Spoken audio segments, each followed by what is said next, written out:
یہ کہانی ہے فاطمہ اور اس کے بیٹے ناظم کی، جو کہ بہت ہی غریب تھے۔ فاطمہ لوگوں کے گھروں میں کام کر کے اپنا گزر بسر کیا کرتی تھی۔ اسی گاؤں میں ایک عبداللہ چاچا تھے جو گاؤں میں سب سے امیر تھے۔ فاطمہ انہی کے گھر پر کام کیا کرتی تھی۔ ایک دن کی بات ہے، عبداللہ چاچا کے گھر بکرا آتا ہے۔ ناظم اس بکرے کو دیکھتا ہے اور بکرے سے کھیلنے لگتا ہے۔ تبھی عبداللہ چاچا کا لڑکا قاسم آ جاتا ہے۔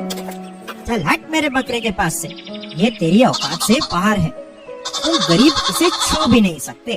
کبھی دیکھا ہے ایسا بکرا؟ سپنے میں بھی مت سوچنا ایسا بکرا لینے کی، تمہاری اوقات سے باہر ہے۔ فاطمہ دور سے سب کچھ دیکھ رہی ہوتی ہے، اپنے بیٹے کو اپنے پاس بلاتی ہے۔ بیٹے یہاں آؤ۔ جی امی۔ ہم بکرا کب لے کر آئیں گے؟ بیٹا ایک دن ضرور لے کر آئیں گے ہم بھی بکرا۔ ناظم جانتا تھا کہ اس کی ماں کبھی بکرا نہیں لا پائے گی، کیونکہ دو وقت کی روٹی کا بھی جگاڑ جیسے تیسے ہو پاتا تھا۔ کچھ دن ایسے ہی بیت جاتے ہیں۔ بیٹا ناظم جاؤ مسجد پارا پڑھنے۔ ٹھیک ہے امی جان، میں جاتا ہوں۔ ناظم پارا پڑھنے مسجد چلا جاتا ہے۔ امام صاحب ناظم سے کہتے ہیں، نظیم بیٹا آپ اتنے اداس کیوں ہو؟ امام صاحب بقرہ عید کا تہوار آنے والا ہے، سب کے گھر بکرا آتا ہے، لیکن میرے گھر بکرا نہیں آتا، کیوں؟ ہم بہت غریب ہیں۔ امی جان گھروں میں کام کر کے دو وقت کی روٹی کا جگاڑ کر پاتی ہے۔ نظیم بیٹا اداس مت ہو، اللہ سب جاننے والا ہے، وہ غریبوں کا حال جاننے والا ہے، اس کی رحمت سب کے لیے ہے۔ امام صاحب ہمارے یہاں تو قربانی کا گوشت بھی نہیں آتا۔ کوئی نہیں، اس بار تم میرے پاس آ جانا، میں آپ کو ڈھیر سارا گوشت دوں گا، پھر آپ اس کی بریانی بنا کر کھانا، اللہ کا شکر ادا کرنا، ٹھیک ہے؟ یا میرے اللہ ان غریبوں پر بھی اپنی رحمت برسا۔ ایک دن فاطمہ کام کر رہی ہوتی ہے روز کی طرح، تبھی سیٹھ جی آتے ہیں۔ سیٹھ جی بقرہ عید کا تہوار آنے والا ہے، تو میں کیا کروں؟ کچھ پیسے مل جاتے تو میں اپنے بچے کے لیے کپڑے بنوا لیتی۔ بقرہ عید کا تہوار تو جیسے غریبوں کے لیے نہیں ہے، امیروں کے لیے ہے۔ چل جا یہاں سے، کوئی پیسے ویسے نہیں ملیں گے۔ پہلے سے ایک تو کام صحیح طریقے سے نہیں کرتے ہو، تنخواہ پہلے سے مانگ لیتے ہو، جاؤ اپنا کام کرو۔ فاطمہ اداس من سے چلی جاتی ہے اور رات بھر یہ سوچتی ہے کہ عید کے تہوار پر بھی اسے مایوسی دیکھنے کو ملے گی۔ امی جان آپ اتنا اداس کیوں ہیں؟ کچھ نہیں میرے بیٹے، بس اپنی نصیب کو کوستی ہوں میں، تیرے لیے کچھ بھی نہیں کر پاتی۔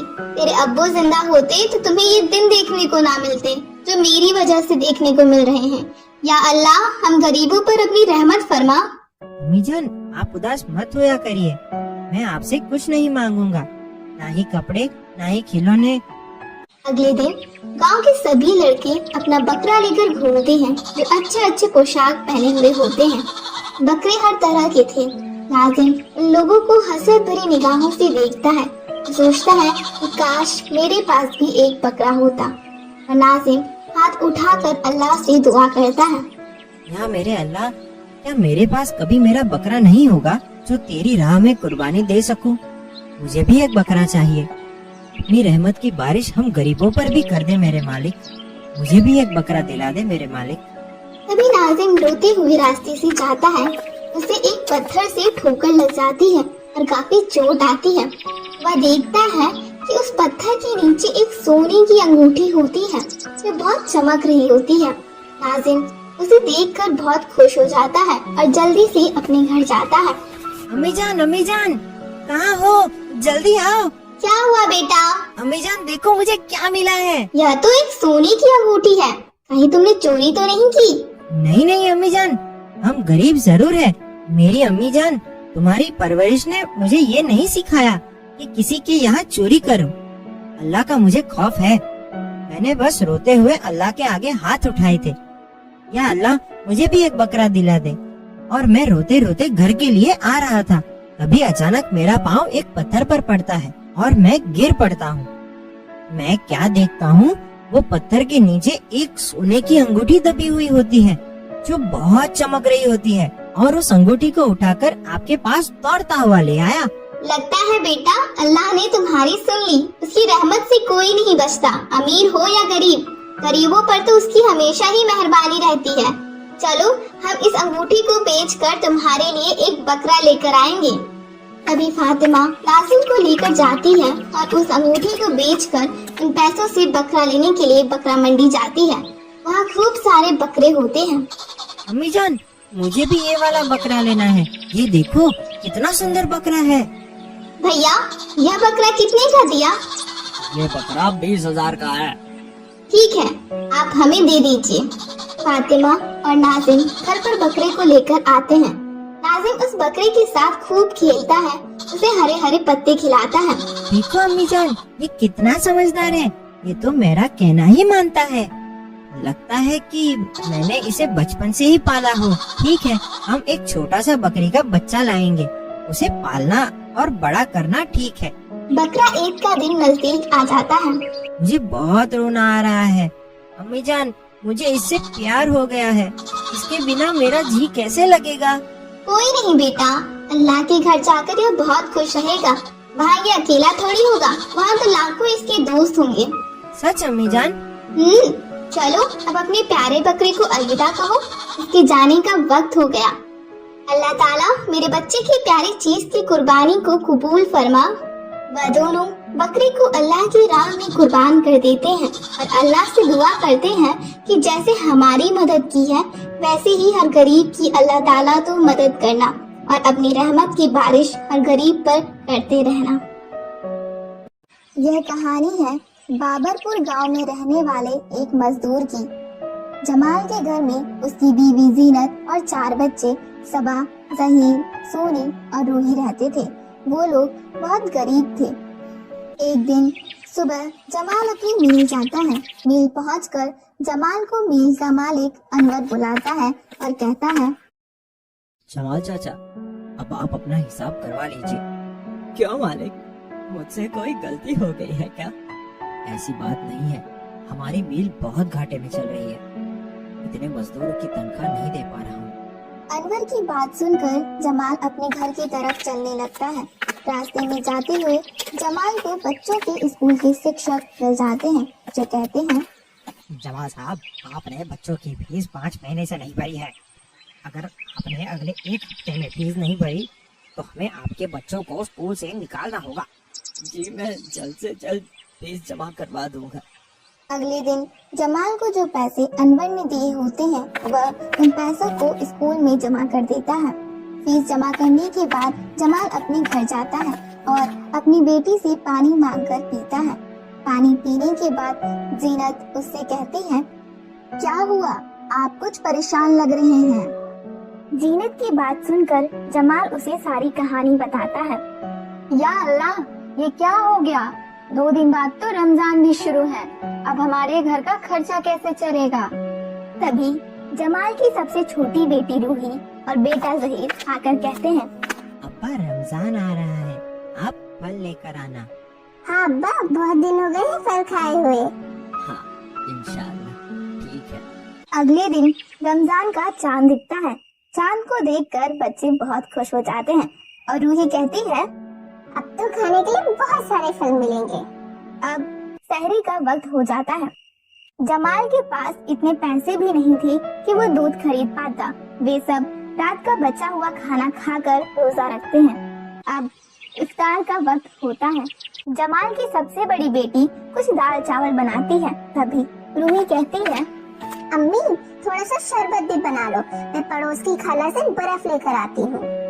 ये कहकर रूही पड़ोस वाली खाला से बर्फ लेने चली जाती है और खाला का दरवाजा खटखटाती है। खाला दरवाजा खोलती है तो रूही कहती है, खाला थोड़ी सी बर्फ मिलेगी, हमें रोजा खोलना है। तुम लोग तो रमजान में हर साल बर्फ मांगने आ जाते हो। ये सुनकर रूही जाने लगती है। तभी पीछे से खाला उसे आवाज लगाती है और कहती है, ये लो, आज ले जाओ पर दोबारा मत आना। रूही उनसे बर्फ लेकर अपने घर चली जाती है और सब मिलकर रोजा खोलते हैं। अगले दिन सबा रूही से कहती है, जाओ रूही, खाला से बर्फ ले आओ। मैं नहीं जाऊंगी, कल भी खाला ने मुझे बहुत बात बोली थी। फिर रूही जीनत से कहती है, अम्मी जब मैं कल खाला से बर्फ मांगने गई थी तब मैंने देखा उनके दस्तरखाने पे बहुत सारी चीजें थी। अम्मी, हम कब खाएंगे वो चीजें? बेटा अल्लाह से दुआ करो, हम भी एक दिन जरूर खाएंगे। ऐसे ही 7 रोजे गुजर जाते हैं। एक दिन जहीर आकर जमाल से कहता है, पापा, आज मैं अपने कुछ दोस्तों के साथ बाजार गया था। वहाँ पर बहुत भीड़ थी। बाजार में तरह तरह के फल थे। अब 7 रोजे गुजर गए हैं और हमने अभी तक सिर्फ खजूर से रोजा इफ्तार किया है। आज आपको फल लाने होंगे, वरना मैं आज रोजा नहीं इफ्तार करूँगा। ठीक है बेटा, मैं आज ले आऊंगा। ये कहकर जमाल बाजार चला जाता है।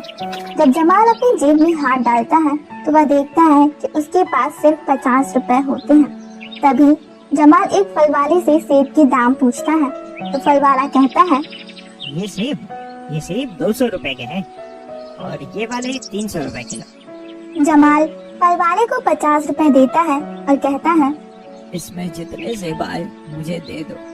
50 रुपए में तो बस 1-2 सेब ही आएंगे। फल वाले की बात सुन के जमाल अपने मन में सोचता है। 1-2 सेब में क्या होगा? ये सोचते हुए जमाल की नजर खराब फलों की टोकरी पर पड़ती है और जमाल कहता है, भाई, आप ये 50 रुपए ले लो और मुझे उस टोकरी के फल दे दो। पर ये तो मैंने अपने जानवरों के लिए रखे हैं। कोई बात नहीं भाई, आप मुझे वही दे दो। जमाल की बात सुन के फल वाले को उस पर रहम आ जाता है और वो जमाल को पैसे वापस कर देता है और उसे फल की टोकरी भी दे देता है। जमाल उस टोकरी से सही फल छांटने लगता है। जमाल से थोड़ी दूर खड़ा अनवर भी ये देख रहा होता है। अनवर को ये देखकर बहुत दुख होता है। जमाल टोकरी से फल लेकर अपने घर जाने लगता है। अनवर भी अपनी कार से जमाल का पीछा करता है। कुछ देर बाद अनवर फिर से वापस बाजार जाता है और बाजार से राशन, फल और कपड़े लेकर जमाल के घर जाता है। अनवर जमाल के दरवाजे पर दस्तक देता है। जहीर आकर दरवाजा खोलता है। अनवर कहता है, ये घर जमाल चाचा का है? जी, आपको क्या काम है? जी, मेरा नाम अनवर है। मैं चाचा जमाल से मिलने आया हूँ। जहीर जमाल को बुलाता है। जमाल आता है तो अनवर जमाल से कहता है, जमाल चाचा, आप कल से काम पर आ जाइए। जमाल अनवर को बहुत दुआ देता है।